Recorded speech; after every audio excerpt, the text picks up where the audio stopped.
¿Tienen pantalla por ahí? Muy bien. ¿A cuánto nos gusta vacacionar? No veo manos alzadas. ¿A cuánto les gusta vacacionar? Exactamente. ¿Cuánto les gusta? ¿A quiénes no les gustaría disfrutar sol, mar y arena? De hecho, estoy seguro que algunos están ahí, de hecho, quizás disfrutando el puente. De todo, entonces podríamos decir que a todos nos gusta es un tiempo relax en el que podamos desconectarnos del día a día. Es algo que nosotros queremos disfrutarlo. Es algo distinto a pensar en la siguiente pregunta. ¿A quién le gustaría escuchar las sirenas de alerta? Oler pólvora y escuchar detonaciones de armas de alto calibre. ¿A quién le gustaría escuchar eso? Creo que a nadie. Preferiríamos nosotros las vacaciones a la guerra. Preferiríamos estar recostado sobre una toalla en la arena bajo una sombrilla quizás una sombrilla de playa o debajo de una palmera, disfrutar la vista del mar, que pasar pecho en tierra sobre las trincheras, como nos hicieron pasar en el campamento, ¿cierto? Sin duda nosotros, si podemos observar justamente ahí enfrente, seguramente esto es lo que nos gusta, o sea, nos gustaría y nos gusta, podemos disfrutar de eso. Pero estoy seguro que en cuanto a esto, no necesariamente. Sí, los que están empezando a analizar, si ya pueden empezar a ver el efecto de la quilla. Lo que es cierto es que cuando pensamos y traemos eso a nuestras vidas, queremos y tenemos que reconocer que la vida no necesariamente es como estar en la playa.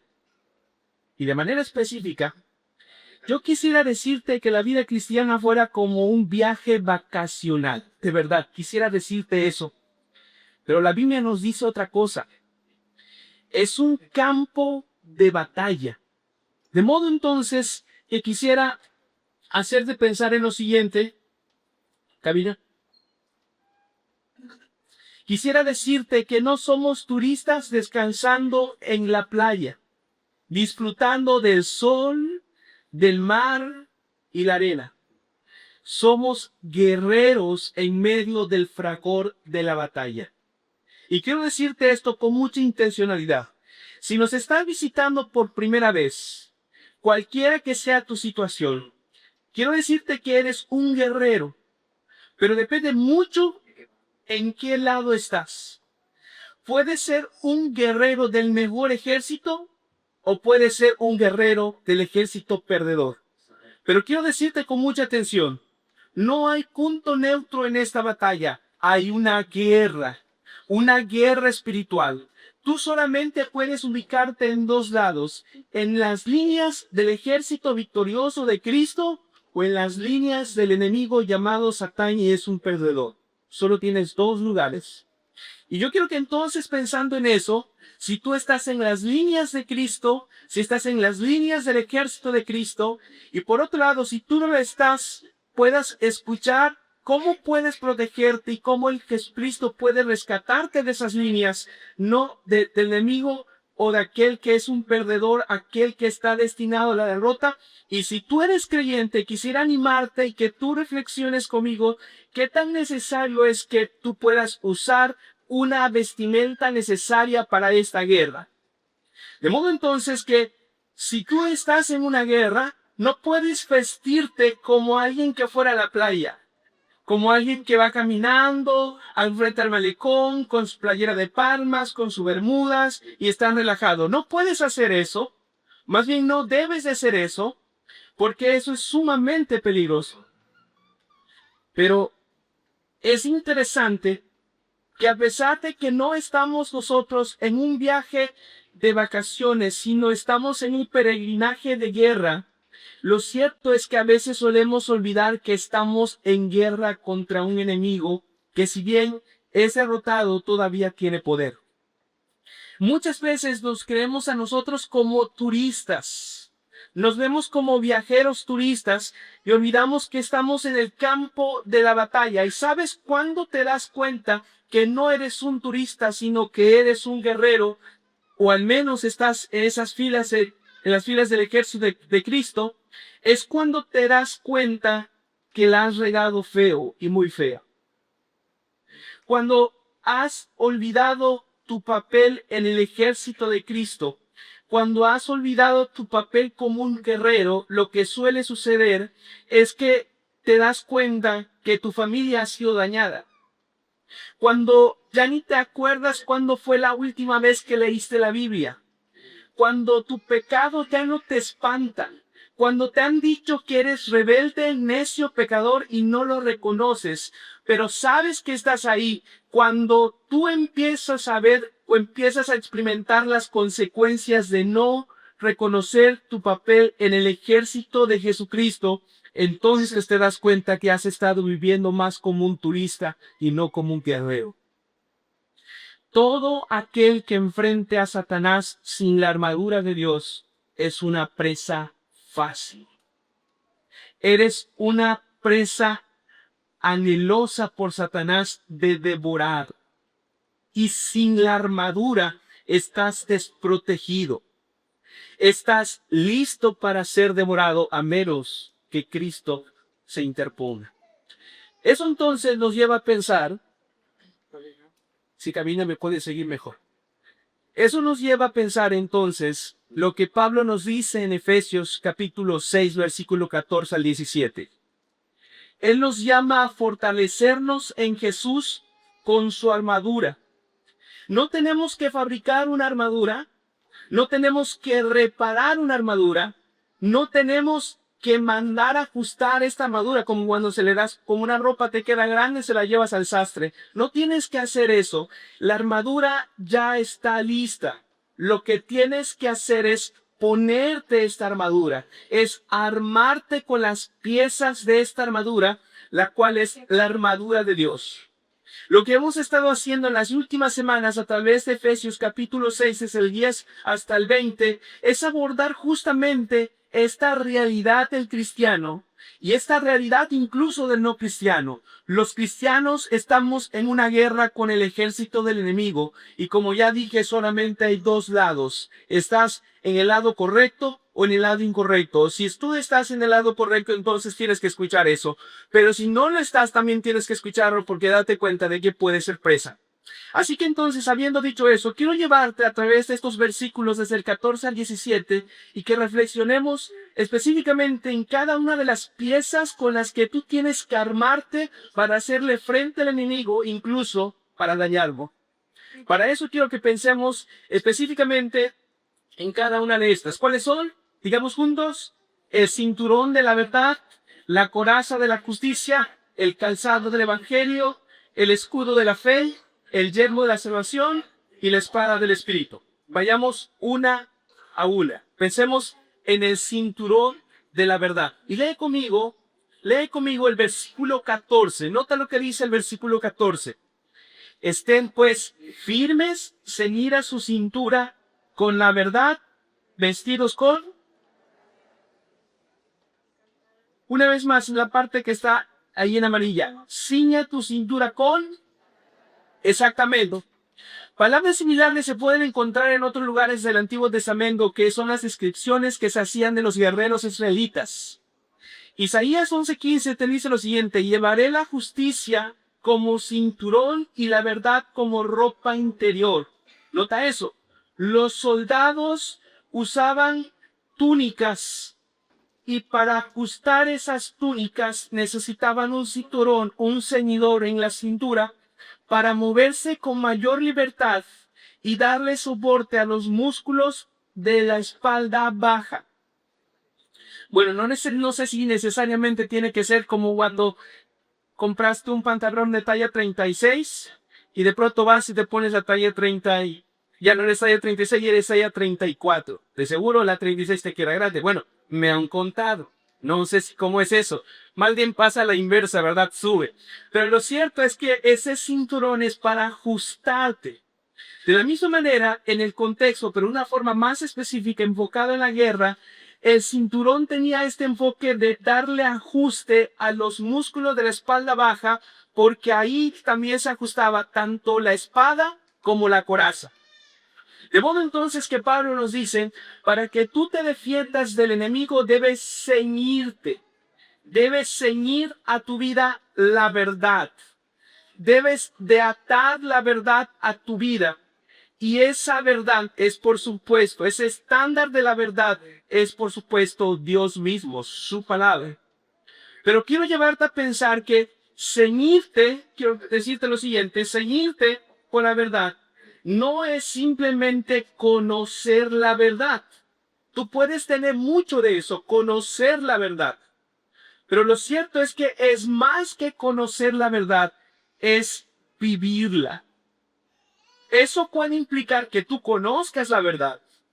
Pero la idea de ceñirte con la verdad no solamente es que te equipes con lo verdadero, con aquello que es verdadero, sino que tu vida refleje un estilo de vida gobernado por la verdad. Lo contrario a ceñirte a la verdad es la incongruencia. Piensa en la incongruencia de esa manera. Supón tú que yo soy plomero y te invito a mi casa. Y entonces tú pides, vamos a comer, y tú pides si te puedes lavar las manos. Y yo te digo, sí, adelante. Y llegas al fregadero o al lavabo, y en vez de, cuando abres la llave, en vez de que abres la llave, hay quizás una vasijita por ahí para que tú te laves la mano. Tú dirías, canijo, el plomero no tiene la llave compuesta. Esto dices, está mal, pero bueno, sigo comiendo. ¿Te das cuenta? Esa es una incongruencia. Es una incongruencia. De la misma forma, cuando estamos pensando en ceñirte con la verdad, es que tú tengas cuidado de la incongruencia del cristiano. Tú puedes conocer qué es la verdad y qué es la mentira, y aún así vivir la mentira. Quiero decírtelo de nuevo, tú puedes conocer qué es verdad y qué es mentira, pero aún así vivir una vida de mentira.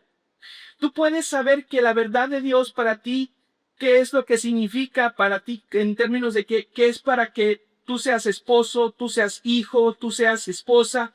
Tú sabes que el Señor te manda a vivir como esposo, como un líder, esposa, como ayuda idónea y como hijo, de forma muy específica, como un hijo obediente. Pero tú puedes hacer todo lo contrario a eso y estar viviendo mentira aunque conozcas la verdad. Así que debes de tomar en cuenta lo siguiente, observe lo siguiente. La incongruencia es una de las armas más sutiles del enemigo. Con ella te puede engañar haciéndote creer que puedes ser cristiano mientras vives como un incrédulo. En verdad, esta es la incongruencia, es la encarnación del mal testimonio.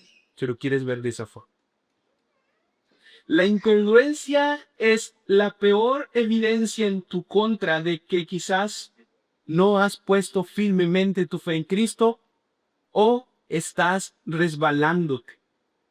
Pero quiero decirte lo siguiente, el enemigo usa esa arma contra ti y te hace creer que tú puedes a la vez creer en Cristo en domingo y durante de lunes a sábado vivir como tú quieras.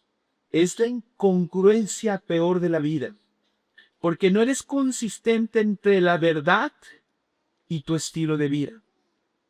Por lo tanto, Pablo te dice, protégete de esta artimaña, protégete de esta ofensa que el enemigo trae contra ti.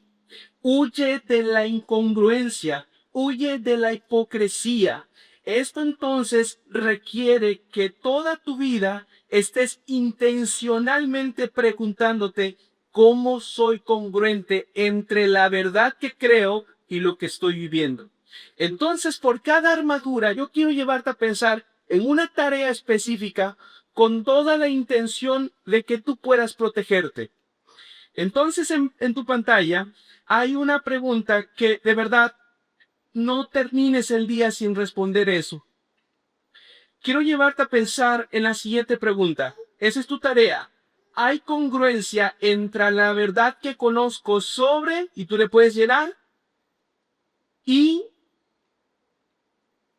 la forma en que vivo? ¿Quieres que yo te dé un ejemplo? ¿Hay congruencia entre la verdad que conozco sobre mi papel de ser líder de esposo y la forma en la que yo lo vivo? Si tú le preguntaras a tus hijos y le preguntaras a tu esposa, ellos podrían decir, en efecto, eres congruente en lo que tú sabes que debes de hacer y entre lo que haces. Si vas en esa línea, vas añadiendo una tras otra, como la crianza, la honra, la escuela, tus palabras, tu cuerpo, tu tiempo, el entretenimiento, te darás cuenta que lo que estamos buscando es que tú seas congruente entre la verdad del Evangelio y lo que el Evangelio debe estar produciendo en tu vida.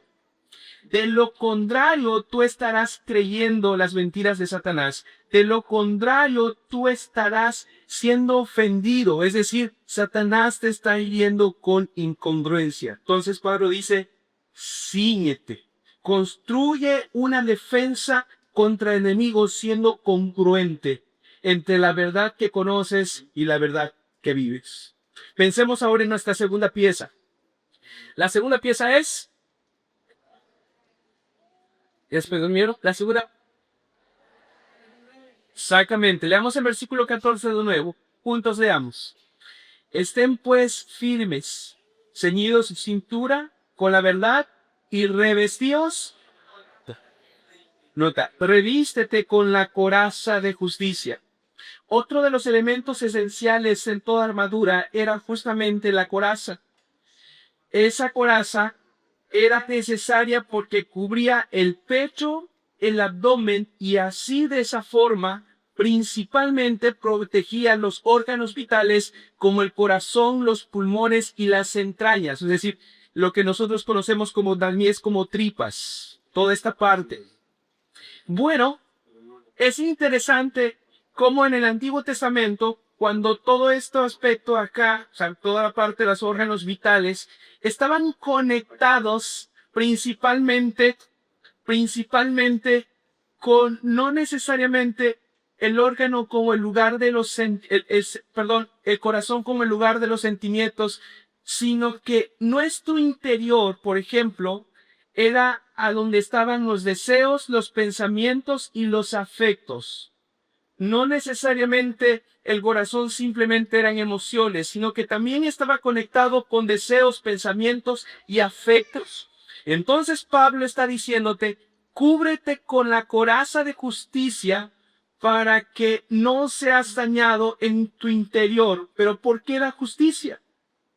Bueno, si tú observas y escuchas Isaías 61:10, puedes escuchar lo siguiente. Me has envuelto con tu manto de justicia. Isaías 61:10. Y esa justicia a la que se refiere, esa coraza con la que tienes que protegerte, es por supuesto la justicia de Cristo. Esa justicia que te garantiza el perdón de pecado y que nos da derecho a la vida eterna. En otras palabras, vestirte con la coraza de la justicia es lo siguiente.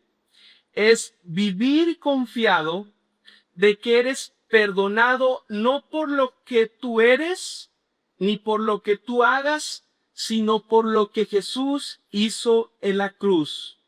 Vestirte con la coraza de justicia es, en efecto, creer y vivir que tu pecado no es más que la justicia de Cristo. Eres perdonado y aceptado una vez y para siempre. Cuando empiezas a pensar en eso, tú podrías decir, pero ¿cómo yo me protejo de las artimañas del enemigo?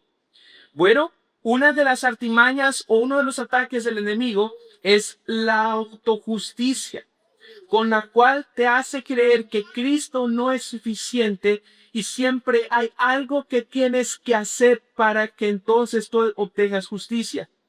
Las expresiones de la autojusticia son diversas, pero puedo darte algunos ejemplos o a manera de dos ejemplos que puedes darte cuenta cómo la autojusticia puede estar en ti y esa puede ser un arma a través del cual el enemigo está usando para atacarte. En ocasiones, el enemigo por medio de la autojusticia te hará creer que tu relación con Dios es como una transacción o como un trueque. Si sabes qué es un trueque, ¿te acuerdas qué es un trueque?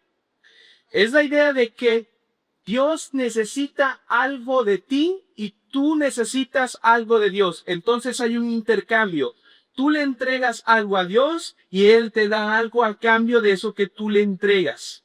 A veces eso lo puedes experimentar cuando buscas quedar bien con Dios, con tu diezmo, con tus ofrendas, con tu lectura de Biblia, con tu oración, y cuando logras un estilo de vida a ese nivel espiritual que tú crees, entonces te sientes con un aire de superioridad por encima de los demás, porque los demás son más pecadores que tú y tú no necesariamente.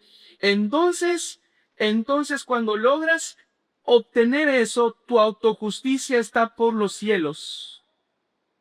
Y en otras ocasiones, cuando no lo obtienes, te sientes terrible, temes que Dios se avergüence de ti porque no alcanzaste lo que tú crees que Él espera de ti. Esa es una artimaña del enemigo. Y si esa no fuera suficiente, hay otra. Otra forma de autojusticia que el enemigo usa contra nosotros para desviarnos de de la justicia de Cristo es cuando por alguna razón tú traes recuerdos a ti. Y en medio de esos recuerdos están conectados con pecados pasados que tú te avergüenzas y tú sabes que quizás fueron tan dañinos que dañaste a tu esposa, a tus hijos o quizás a tu mamá, a tu papá. Y entonces traes esos recuerdos y en medio de esos recuerdos entonces la culpa empieza a aflorar. De modo entonces que esos recuerdos te conducen a las consecuencias que se generaron en el pasado y empieza el aguijoneo donde te empiezas a escuchar, eres un miserable, eres un vil pecador y jamás vas a ser perdonado. Mira cuánto le hiciste a él, mira cuánto le hiciste a ella, mira cuánto has derribado todo lo que construiste o todo lo que construí. Fuiste un malagradecido, fuiste un bueno para pan, pan, pan, pan y viene todo eso. Y no es que el enemigo sepa todo de ti, no es omnisciente, hermano. Pero sabes, tiene experiencia y sabe de dónde cojeas tú. En medio del aguijoneo, te vas a sentir tan culpable, vas a hacerte preguntas y vas a llegarte a sentir miserable. En esos casos, el enemigo quiere quitarte la justicia de Cristo. Y ahí por eso Pablo te dice, vístete con la justicia de Cristo.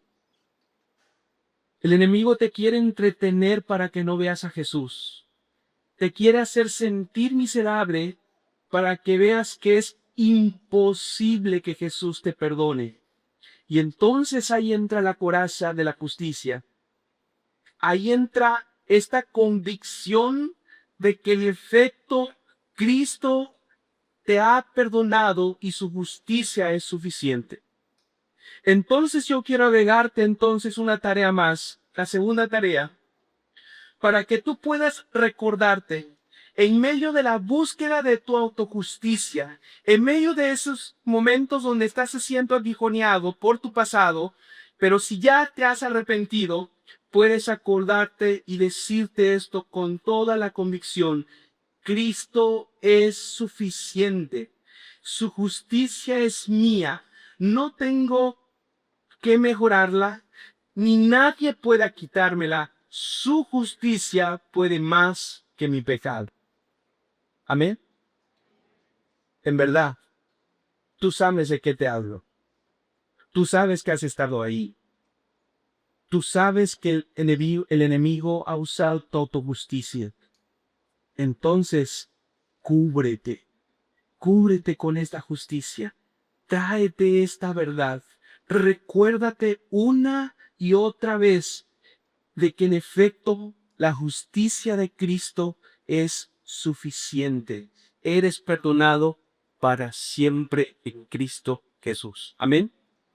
Ahora entonces pensemos en nuestra tercera pieza de esta armadura. ¿Cuál es? ¿Te acuerdas? el calzado del Evangelio. Notemos que cómo lo engloba Pablo en el versículo 15. Leamos juntos.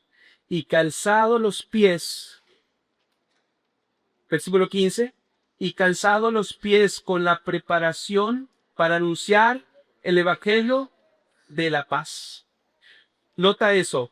Prepárate con un calzado especial, con la preparación para anunciar un evangelio, y ese es el evangelio de la paz.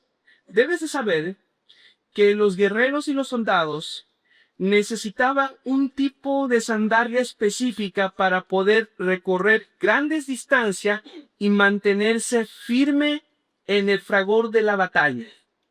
Ese tipo de suelas específicamente era un tipo de suela, sus sandalias tenían un tipo de suela específica donde tenía algunos tipos de tachuelas o clavos.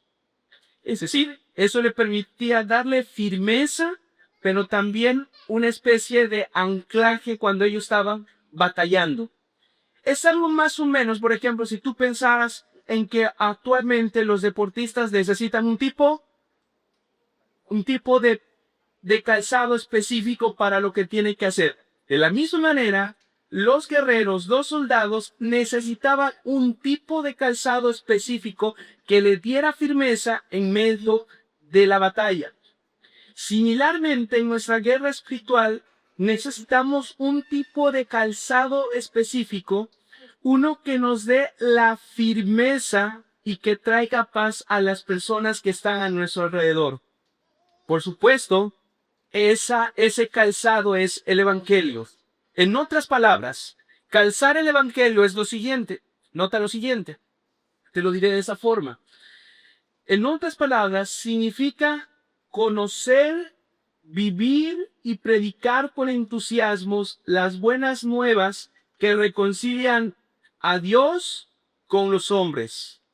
Con frecuencia Dios va a proveerte escenarios de oportunidad, ya sea en tu trabajo, en la casa, en la familia, donde quiera que estés, para compartir las buenas nuevas con personas que no han creído en Cristo. Pero en medio de esas oportunidades, muchas veces nosotros como que no alcanzamos a verlas por diferentes razones. Pero algunas de ellas es porque a veces creemos que las personas que están de aquel lado, es decir, enfrente de ti, no van a escuchar lo que tú les vas a hablar. En otras ocasiones no lo hacemos porque nos da miedo o nos da pena. En otras más, creemos que si le hablamos de Cristo o le hablamos del Evangelio, no va a pasar nada porque quizás le has hablado en otras veces. Entonces, muchas veces, ante esas buenas provisiones de Dios, de esas circunstancias, nosotros las ignoramos, nos rendimos y pasamos por alto. ¿Sabes quién es el que se alegra de que tú ignores esas provisiones de circunstancias y de que tú no prediques el evangelio, de que tú no estés listo, de que tú no estés entusiasmado de hablarlo? Se llama Satanás. Él te aplaude cuando desaprovechas la oportunidad de hablarle de Cristo, porque Él sabe que mientras menos hables de Cristo, más las personas estarán convencidas que Satanás es el rey. Y tú cooperas con eso cuando en vez de hablar, callas. En vez de estar convencido, apasionado y reflejando ese evangelio, en vez de hacer eso, lo omites, de modo entonces que cuando lo haces, lo que tú haces es darle más lugar o más terreno a Satanás. No sé si lo habías visto de esa forma. Pero date cuenta lo que Pablo te está diciendo. Aférrate al Evangelio. Cálzate con el Evangelio. Quiero ponerte de esta forma. El Evangelio es en medio para reclutar más soldados para Cristo. El Evangelio es el instrumento que Cristo te ha dejado a ti y a mí, a su iglesia, para reclutar soldados que están viviendo en miseria, esclavos sin Cristo y sin esperanza. El Evangelio es el medio para que tú conquistes soldados de la fila enemiga y pasen a las filas de la paz. Mientras más lo hagas, más terreno le ganamos al enemigo. Mientras que entonces no lo hagas, el enemigo retiene más personas. Y a la inversa, mientras más lo hagas, más personas son liberadas. Así que date cuenta, la forma en la que te defiendes, construye un arma, más bien una barrera con la armadura del Señor, es cuando estás prestos para hablar, cuando estás dispuesto a hablar, cuando estás listo para ver y discernir esos escenarios que el Señor te está poniendo para que hables, porque así estás llamado a generar más reclutas. Hermanos, cuando pensamos en las buenas nuevas o cuando pensamos en la gran comisión, lo que el Señor te está diciendo, ve por más soldados de la línea enemiga, tráelos. Tráelos con el Evangelio. El Evangelio lo puede transformar. Así que quiero dejarte entonces y ser intencional con una tercera tarea. Antes de terminar ese culto, de verdad, hazlo en este momento. Piensa en las personas no cristianas a las cuales conoces y escoge al menos 2 con las que tú serás intencional esta semana de hablar del Evangelio. Escríbele, hermano. ¿Sabes por qué? Porque así tú te estás comprometiendo en contraatacar, en estar atacando contra el enemigo. Date cuenta una vez más.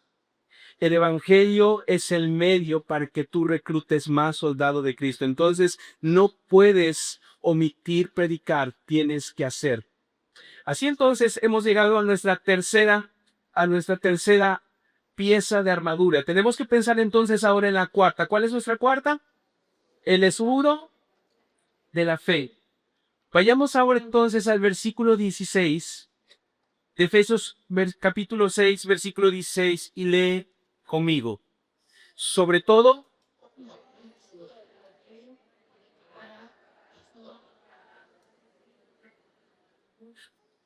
¿qué debes de usar?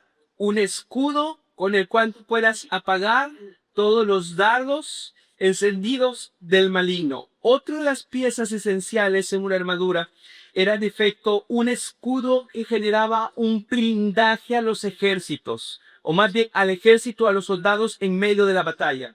Era un escudo lo suficientemente grande que medía 1,30 de alto y 80 de ancho.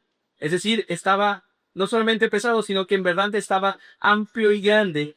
Y este tenía el propósito de que cuando los soldados iban avanzando, entonces, iban juntos y venía una lluvia de flechas, ellos podían generar una barrera que los blindaba juntos para que las flechas no cayeran sobre ellos. Era en verdad un blindaje necesario y muy útil en medio de la guerra. De la misma manera, Pablo dice, lleva un escudo, más bien ponte el escudo de la fe. Y entonces eso te hace pensar, ¿qué significa que tú te pongas un escudo, el escudo de la fe? Y quiero ponértelo de esta forma. Ponerte el escudo de la fe o agarrar el escudo de la fe es blindarte o anclarte profundamente del Señor y no moverte de Él jamás, pase lo que pase y cueste lo que cueste. Es un tipo de blindaje que te protege en todo momento y principalmente en los momentos de crisis. Tú sabes que hay momentos de crisis a lo largo de nuestra vida y a lo largo del día, a lo largo de la semana. Hay situaciones muy específicas donde tú sabes que eres vulnerable a ser atacado más que en otros momentos. Tú puedes darte cuenta de esa crisis y esa vulnerabilidad cuando estás en problemas de salud tal vez que están desgastando en efecto tu cuerpo.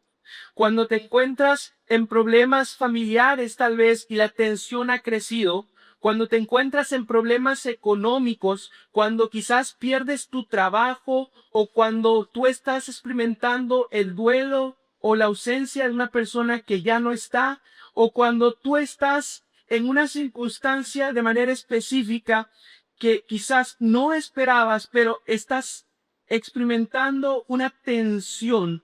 En medio de esa circunstancia, tú eres tentado en tu fe.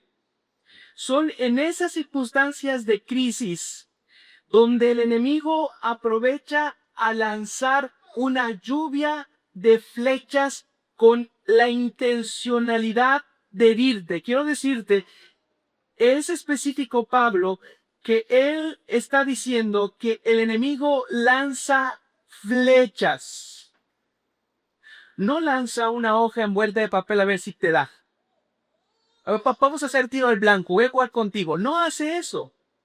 Lanza flechas con toda la intención de herirte. Tú eres el blanco.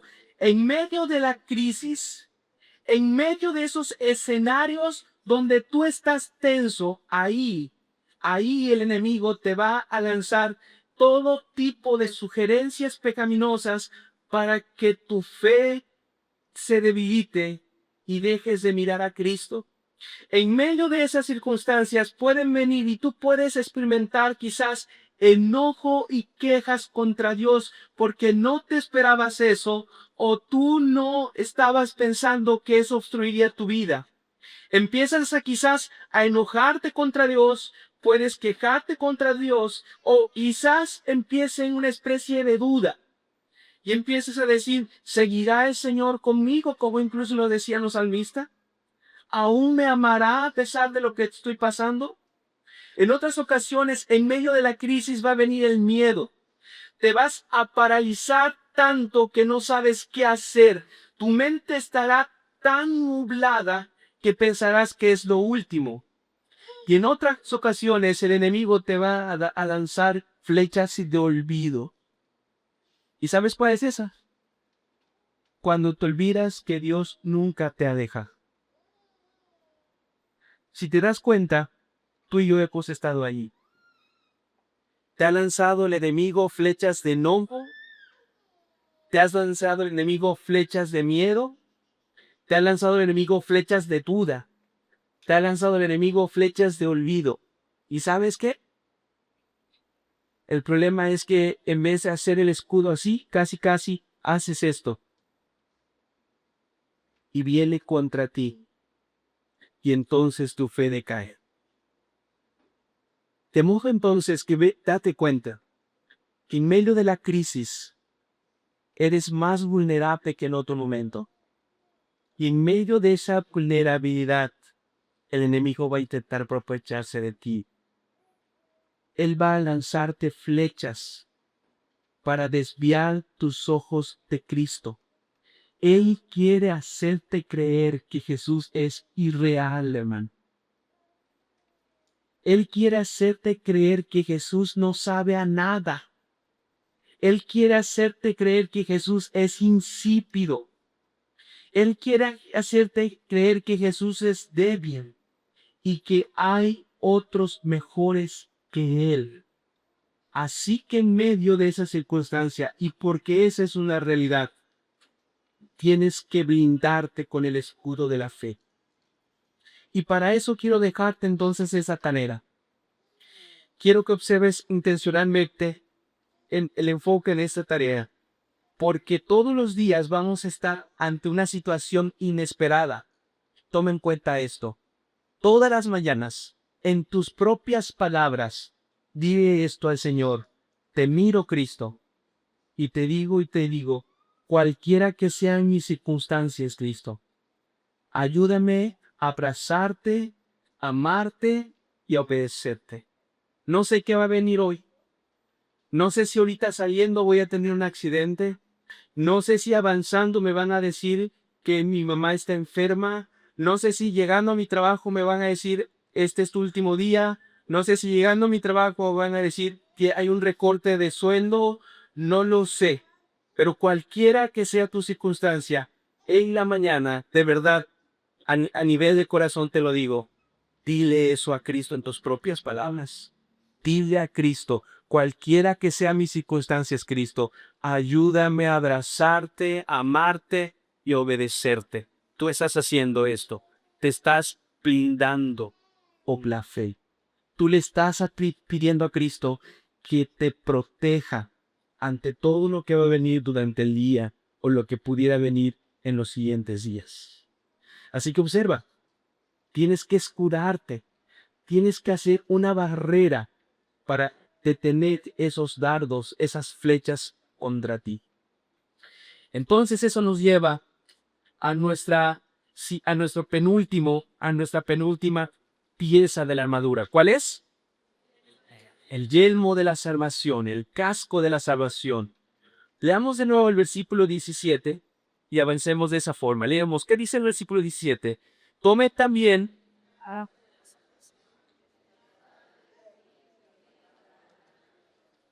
tomen el yelmo. Y la idea del yelmo es otra forma de decirlo, es un casco. Un casco hecho de cuero o de metal con el enfoque principal de proteger la cabeza del soldado en medio de la batalla. Era muy esencial que el soldado tuviera una protección en su cabeza. Similarmente, Pablo te dice, oye, protégete usando el casco de la salvación. Y de manera específica, si tú lees Primera de Tesalonicenses, capítulo 5, versículo 8, es lo que te dice. Este casco de la salvación es el casco de la esperanza de salvación. Esto nos dice que hay que ponerte de esa forma, que el yelmo de la salvación es la convicción y la seguridad de que has sido rescatado para algo mejor. Es esta convicción que tienes que traer a nivel de pensamientos, a nivel de convicciones, a nivel de creencias, que los mejores disfrutes aún estás por experimentarlos con Cristo y con nadie más. Este yelmo es necesario para protegernos no solamente, como decíamos hace un momento, de la crisis, sino del desánimo. La vida cristiana es una carrera. Y esta carrera es larga, es un maratón. Muchas veces vas a experimentar desánimo. Y en medio de las circunstancias acaloradas de este maratón, del suelo, del clima y de tu situación física, puedes estar experimentando un tipo de desánimo y en ese contexto puedes pensar que no vale la pena seguir. Quiero decirte de otra forma. El desánimo es el terreno fértil del enemigo para convencerte de que el mundo futuro es una ilusión. El desánimo es el terreno fértil para decirte que no vale la pena seguir corriendo la carrera cristiana. No sé si te ha pasado, pero en ocasiones puedes llegarte a preguntar, ¿vale la pena todo esto? En ocasiones puedes llegarte a pensar después de un día intencional de estar quizás, de organizar todo tu día para estar con la iglesia, de estar buscando al Señor, de estar viviendo intencionalmente para el Señor, pero de pronto, por alguna razón tú empiezas a ver lo que ha sucedido o en medio de una crisis y tú puedes preguntarte, ¿vale la pena todo esto? Mira cómo me va. Cuando ves cuán difícil es el luchar contra el pecado, a veces te puedes preguntar, ¿vale la pena luchar contra el pecado si parece que no puedo vencerlo? ¿Llegará un día en el que no tenga que luchar más? Cuando piensas en el futuro, ¿de verdad te puedes llegar a pensar, en efecto llegará algo mejor? ¿En efecto de algún día llegará el cielo nuevo y la tierra nueva? Esta es una de las estrategias que intencionalmente el enemigo manda contra ti o desarrolla en tu contra, porque lo que él quiere es que tú desertes de la carrera de la fe. Entonces Pablo te dice, no abandones la carrera, ponte el yelmo de la esperanza, Así que si tú hoy te encuentras en una circunstancia de desánimo, ante una crisis, o te llegaras a encontrar en una circunstancia de desánimo futura ante una crisis donde empieces a repensar el congregarte, el estar con la iglesia, en seguir a Cristo, en leer tu Biblia, en buscar al Señor. Si llegara en ese momento, quiero dejarte esta tarea. Quiero que en ese momento, cuando tú estés, el Señor te llama a que tú puedas recordarte esto cuando estés desanimado o desanimada. Vale la pena seguir a Cristo. No vuelvo atrás. Lo mejor está por llegar y llegará. El yelmo de la salvación te va a proteger de las falsas creencias que le hace creer que todo lo que necesitas está aquí y ahora, lo que ven tus ojos. El yelmo de la salvación va a ser esta convicción que te va a permitir tener los ojos hacia el frente y mirar que un día acabará y que Cristo volverá y que vivirás eternamente en su presencia. Así que tienes que ponerte ese hierro. Y por último, eso nos permite pensar en nuestra última pieza. Quizás es de la que más tienes en mente en términos de saber qué es eso. Sí, en efecto, el texto lo dice muy claro. No, lee el versículo 17. Nota lo que dice el versículo 17. Lee conmigo. Tomen también el casco de la salvación. Papicillo. Toma la espada del Espíritu para no defenderte solamente, sino para atacar. Las 5 primeras piezas tienen el enfoque de crear una defensa. La sexta pieza tiene la intencionalidad de que no solamente te protejas, sino que ofendas.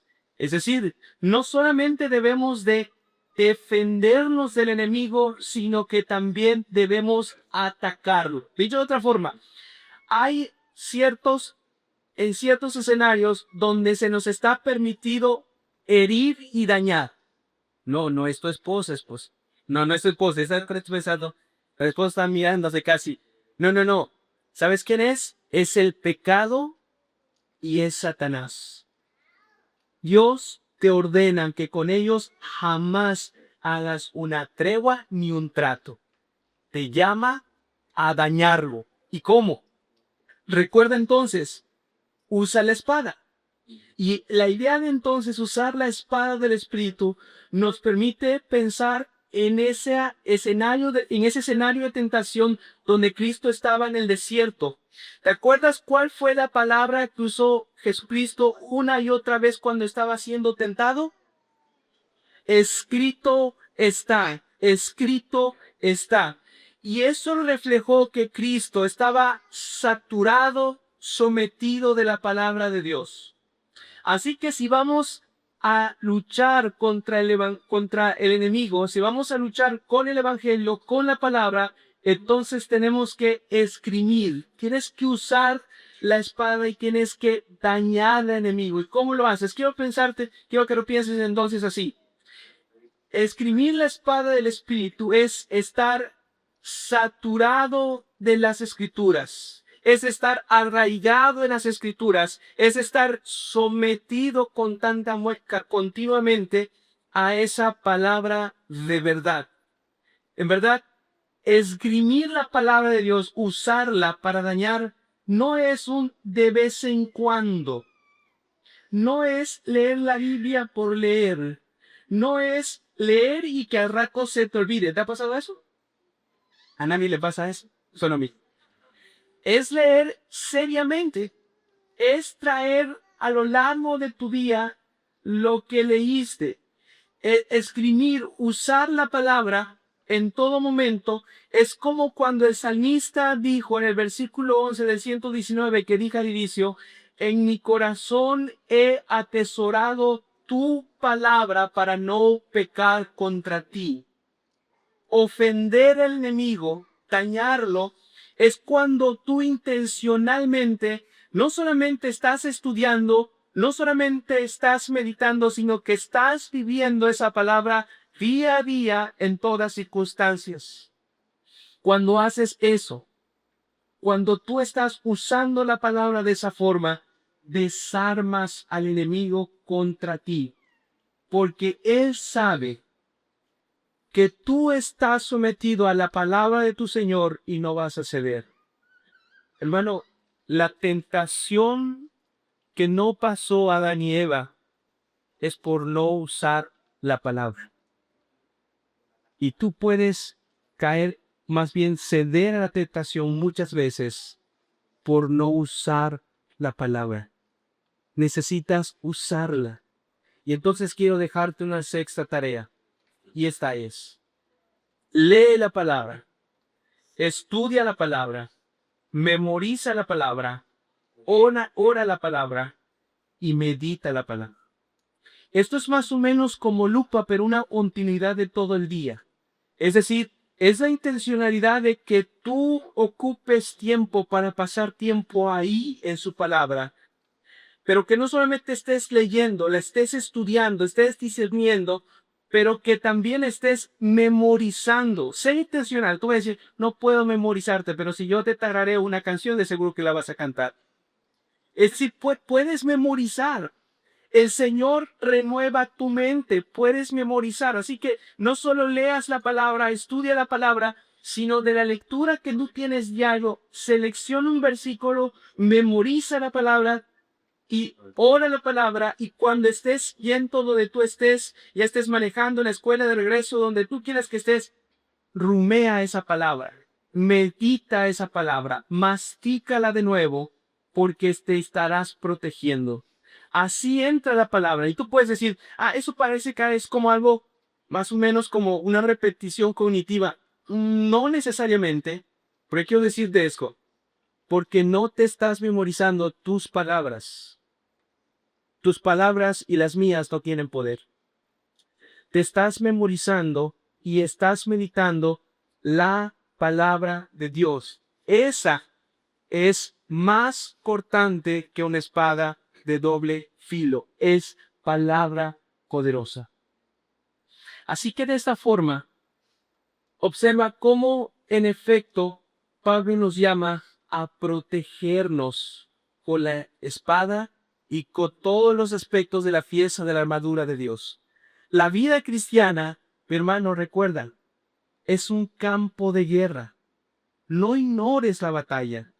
Aún menos, no ignores que si tú has puesto tu fe en Cristo, eres una oveja y el enemigo es un león furioso. Eres una presa que despierta su hambre. Pero tenemos a un pastor guerrero que va enfrente de nosotros, y él ya usó esta armadura y ha herido mortalmente al león. Su nombre es Cristo. Así que usa esta armadura. Ya está lista para usarte, para que tú te la pongas. Ya está garantizada. No tienes que mandarla al sastre para que la ajuste. Está hecha y probada por el mejor guerrero que nos dio la victoria, Cristo Jesús.